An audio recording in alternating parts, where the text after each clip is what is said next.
మొత్తానికి ఈ 15 నెలల పాలన ఎట్లున్నది? 15 నెలలు అయితే వచ్చి కాంగ్రెస్ వచ్చి 15 నెలల్లో 15 ఏళ్ళు అయింది. 15 ఏళ్ళే అయిందా? ముచ్చట్లే మళ్ళీ ఎత్తారా ఓట్లు ఆడుతున్నారు? ఇంకా ఓట్లా మనకి చికిత్సారం ఉన్నోడైతే రావాలి, చికిత్సారం లేనివాడైతే పోవాలి. అంతేనా? మహిళల్ని కోటీశ్వరాలు చేస్తున్నాడు కానీ ఎప్పుడు చేయడా, ఎప్పుడు చేయడు. అది ఏదో వాడు గెలిచేదాకా అని చెప్తాడు గెలిచినాక అంటారు పని చేస్తున్నా. ఇప్పుడు రైతు బంధు పంపించండా కేసీఆర్ ఉన్నప్పుడు అప్పుడు వచ్చినాయి, ఈయన పోయిన ఆయన బంద్ అది. అంతేనా? 15,000 ఇస్తున్నానేగా ఆయన ఇచ్చాడు. మరి ఆయన స్టేజ్ల మీద నేను 15,000 ఇస్తానని చెప్తాడేంది?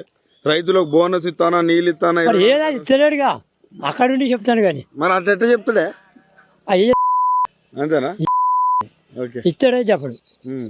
సరే మళ్ళీ మొత్తానికి ఈ 15 నెలల పాలన ఎట్లున్నది? 15 నెలలు అయితే వచ్చి కాంగ్రెస్ వచ్చి 15 నెలల్లో 15 ఏళ్ళు అయింది. 15 ఏళ్ళే అయిందా? ముచ్చట్లే మళ్ళీ ఎత్తారా ఓట్లు ఆడుతున్నారు? ఇంకా ఓట్లా మనకి చికిత్సారం ఉన్నోడైతే రావాలి, చికిత్సారం లేనివాడైతే పోవాలి. అంతేనా? మహిళల్ని కోటీశ్వరాలు చేస్తున్నాడు కానీ ఎప్పుడు చేయడా, ఎప్పుడు చేయడు. అది ఏదో వాడు గెలిచేదాకా అని చెప్తాడు గెలిచినాక అంటారు పని చేస్తున్నా. ఇప్పుడు రైతు బంధు పంపించండా కేసీఆర్ ఉన్నప్పుడు అప్పుడు వచ్చినాయి, ఈయన పోయిన ఆయన బంద్ అది. అంతేనా? 15,000 ఇస్తున్నానేగా ఆయన ఇచ్చాడు. మరి ఆయన స్టేజ్ల మీద నేను 15,000 ఇస్తానని చెప్తాడేంది?